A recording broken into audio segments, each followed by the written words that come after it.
സ്വയം തകർന്നടിയാൻ വഴിവെട്ടി ഇന്ത്യ മുന്നണി. രാഹുലിന്റെ രണ്ടാം ജോഡോ യാത്രയ്ക്ക് മുന്നോടിയായി സീറ്റ് തർക്കവും മുറുകുകയാണ്. യാത്രയ്ക്ക് ഇന്ത്യ മുന്നണി സഖ്യകക്ഷികളെയും ക്ഷണിച്ചിട്ടുണ്ട്. ഐസൺ ജോസുണ്ട് വിശദാംശങ്ങൾ നൽകുന്നതിനായി. ഐസൺ, ഇന്ത്യ മുന്നണിയിൽ തർക്കം തുടരുന്നതിനിടെയാണ് രാഹുലിന്റെ ജോഡോ യാത്ര ആരംഭിക്കാനിരിക്കുന്നത്. ഈ യാത്രയിലേക്ക് സഖ്യകക്ഷികളെ ക്ഷണിച്ചിട്ടുണ്ട്. പക്ഷേ ഈ ഘട്ടത്തിലും വലിയ തർക്കങ്ങളും പ്രശ്നങ്ങളുമെല്ലാം ഇന്ത്യ മുന്നണിയിൽ നിലനിൽക്കുന്ന ഒരു സാഹചര്യമുണ്ട്. പ്രത്യേകിച്ച് JDU പറയുന്നത് നിതീഷ് കുമാറിനെ ഒതുക്കി എന്നുള്ളത് തന്നെയാണ്. JDUവിൻ്റെ ഒരു പരാമർശം വിമർശനമായി ഉയർന്നു വരുന്നത്.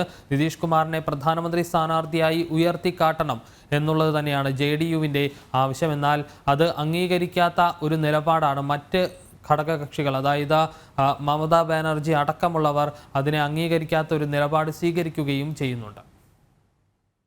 തീർച്ചയായും വിഷ്ണു, ഈ ഒരു സങ്കീർണമായ അവസ്ഥയിലൂടെ ഇന്ത്യ മുന്നണി കടന്നു പോകുന്നു എന്നതാണ് ഇപ്പോൾ ഉള്ള യാഥാർത്ഥ്യം. ഇത് ഈ ഇന്ത്യ മുന്നണിയുടെ ഈ സങ്കീർണാവസ്ഥ ഏത് അവസ്ഥയിൽ ഏത് സ്ഥിതിയിലേക്കാണ് എത്തിക്കുക എന്ന് കാത്തിരുന്ന് കാണേണ്ട ഒരു സ്ഥിതിയാണുള്ളത്.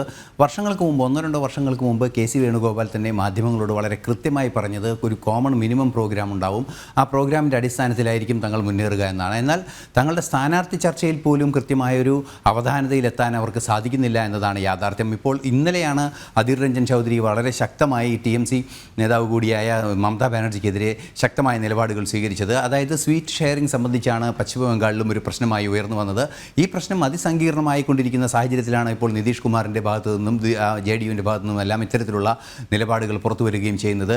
അതിനിടയ്ക്കാണ് ഈ രണ്ടാം ജോഡോ യാത്ര ആരംഭിക്കുന്നത് എന്നതാണ് ഏറെ കൗതുകകരം. ആദ്യ ഭാരത് ജോഡോ യാത്രയുടെ പശ്ചാത്തലമല്ല രണ്ടാം ജോഡോ യാത്രയുടെ പശ്ചാത്തലം എന്നതും ഏറെ ഗൗരവതരമായൊരു വിഷയമാണ്. മാത്രമല്ല ഈ ഇന്ത്യ മുന്നണി സഖ്യകക്ഷികളെ ക്ഷണിക്കുകയും ചെയ്യുന്നു എന്നത് മറ്റൊരു രീതിയിലുള്ള ഒരു കോൺഗ്രസിൻ്റെ സമവായ ശ്രമത്തിൻ്റെ ഭാഗമായി തന്നെയാണ് മനസ്സിലാക്കാൻ ശ്രമിക്കുന്നതെങ്കിലും കോൺഗ്രസിൻ്റെ നിലപാടുകളെ മറ്റ് പ്രാദേശിക പാർട്ടികളോ അല്ലെങ്കിൽ മറ്റ് പാർട്ടികളോ അംഗീകരിക്കാൻ സാധ്യതയില്ലാത്തൊരവസ്ഥയുണ്ട്. കാരണം ഈ അടുത്ത കാലത്തുണ്ടായ 5 സംസ്ഥാനങ്ങളിലേക്ക് നടന്ന തെരഞ്ഞെടുപ്പിൽ തകർന്നടിഞ്ഞ കോൺഗ്രസിനെ നേതൃത്വം ഏൽപ്പിക്കാൻ സാധിക്കില്ല എന്ന് അന്ന് തന്നെ പറയുന്നൊരു സാഹചര്യമുണ്ടായി. മാത്രമല്ല മല്ലികാർജ്ജുൻ ഖാർഗെ നേതൃത്വം ഏറ്റെടുക്കണമെന്നൊരാവശ്യം മമതാ ബാനർജി മുന്നോട്ട് വെച്ചിരിക്കുന്നു. അതായത് ഒരു ഇന്ത്യ മുന്നണി അല്ലെങ്കിൽ ഒരു മുന്നണി ഒരു സംവിധാനത്തിൽ, അത് ഇന്ത്യ മുന്നണിയാകട്ടെ ഏത് മുന്നണിയാകട്ടെ, മുന്നണി സംവിധാനത്തിലേക്ക് നീങ്ങുന്നതിന് മുമ്പുള്ള ഒരു പരസ്പര ധാരണ തീരെയില്ല എന്നത് കൃത്യമായി മനസ്സിലാക്കുന്ന സാഹചര്യമാണുള്ളത്. ഇതിനിടയിൽ ഇപ്പോൾ സമ്മേളനങ്ങൾ മാറ്റിവെക്കുന്നു, സമ്മേളനങ്ങൾ റീഷെഡ്യൂൾ ചെയ്യുന്നു, അതിനിടയ്ക്ക് ജോഡോ യാത്ര നടത്തുന്നു. ഇത്തരത്തിൽ ഏത് രീതിയിലാണ് ഒരു രാഷ്ട്രീയമായി ഒരു വിഷയത്തെ സമീപിക്കേണ്ടത് എന്നത് സംബന്ധിച്ചൊരു വ്യക്തതയില്ലാത്തൊരു സാഹചര്യം. മാത്രമല്ല നിരവധി വിഷയങ്ങളിൽ, അതായത്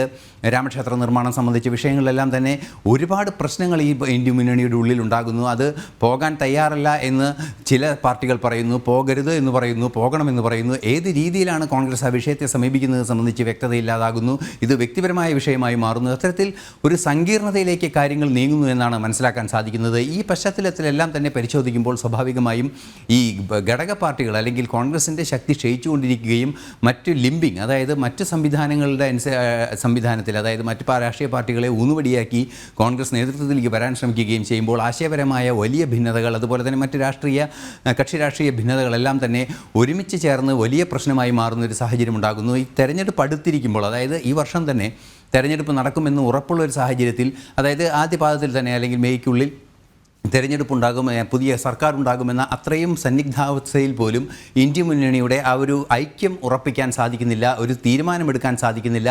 ഏത് രീതിയിലാണ് പ്രവർത്തിക്കേണ്ടത് എന്നത് സംബന്ധിച്ചൊരു റോഡ് മാപ്പ് പോലും തയ്യാറാക്കാൻ സാധിക്കുന്നില്ല. അതേസമയം കോൺഗ്രസിൻ്റേതായ രീതിയിൽ, ആ പഴയ കോൺഗ്രസിൻ്റെ രീതിയിലേക്ക് പോവുകയും ചെയ്യുന്നു. അതായത് ഈ പരാജയപ്പെട്ട കോൺഗ്രസിൻ്റെ 3 സംസ്ഥാനങ്ങളിൽ ദയനീയമായി പരാജയപ്പെട്ട കോൺഗ്രസിൻ്റെ ആ ഒരു ആസൂത്രണമില്ലാത്ത സ്വഭാവത്തിലേക്ക് കോൺഗ്രസ് വീണ്ടും തിരിച്ചു പോകുന്നു.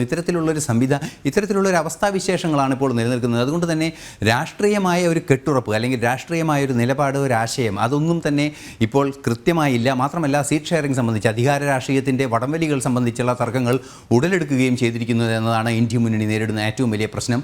ഇതിൻ്റെ ബഹിർസ്ഫുരണങ്ങളാണ് ഇപ്പോൾ ഈ സീറ്റ് ചർച്ചകൾ സംബന്ധിച്ചുണ്ടാകുന്നത്. പശ്ചിമ ബംഗാളിലും ബീഹാറിലുമെല്ലാം തന്നെ ഉണ്ടാകുന്ന ഈ സീറ്റ് ചർച്ചകളുടെ വിഷയം അതീവ ഗൗരവമായൊരു വിഷയമായി തന്നെ മാറാനുള്ള സാധ്യതയും തള്ളിക്കളയാനാവില്ല. അങ്ങനെയെങ്കിൽ ഈ ഇന്ത്യ മുന്നണി, കൊട്ടിഘോഷിക്കപ്പെട്ട ഇന്ത്യ മുന്നണി ഈ തെരഞ്ഞെടുപ്പിന് മുന്നേ തന്നെ തകർന്നു പോകുന്ന ഒരു സാഹചര്യമാകും ഉണ്ടാവുക. നേരത്തെ നിരീക്ഷിക്കപ്പെട്ടത്, അതായത് 1-2 വർഷങ്ങൾക്ക് മുമ്പ് നിരീക്ഷിക്കപ്പെട്ടത്, നേരത്തെ അതായത് 2004-ലും 2014 ഈ ഇതുപോലുള്ള ഒരു മുന്നണി ഉണ്ടാകുമ്പോൾ കോൺഗ്രസിൻ്റെ ഒരു പിന്തുണ നൽകുന്ന, ഇടത് പാർട്ടികൾക്ക് പിന്തുണ നൽകുന്ന മുന്നണി ഉണ്ടാകുന്നത് തെരഞ്ഞെടുപ്പിന് ശേഷമായിരുന്നു. എന്നാൽ നേരത്തെ രാഷ്ട്രീയ നിരീക്ഷകരെല്ലാം തന്നെ 1-2 വർഷങ്ങൾക്ക് മുമ്പ് രാഷ്ട്രീയ നിരീക്ഷകരെല്ലാം തന്നെ ഇത്തരത്തിലൊരു പൊതു മിനിമം പരിപാടി നേരത്തെ തന്നെ തയ്യാറാക്കപ്പെടുന്നു, നേരത്തെ തന്നെ മുന്നണി ഉണ്ടാക്കപ്പെടുന്നു എന്നൊരു രീതിയിലേക്കാണ് സൂചനകൾ നൽകിയതെങ്കിൽ നിലവിലെ സാഹചര്യത്തിൽ അതെല്ലാം തകർന്നടിഞ്ഞ് തെരഞ്ഞെടുപ്പിന് ശേഷമെങ്കിലും മുന്നണി ഉണ്ടാകുമോ എന്നല്ലെങ്കിൽ ഒരു പ്രതിപക്ഷത്തിൻ്റെ സാന്നിധ്യമായി മാറാനുള്ള സാധ്യതയുണ്ടോ എന്നതുപോലും സംശയകരമായ ഒരവസ്ഥയിലേക്കാണ് ഇപ്പോൾ ദേശീയ രാഷ്ട്രീയം ചെന്നെത്തുന്നത്. വിഷ്ണു.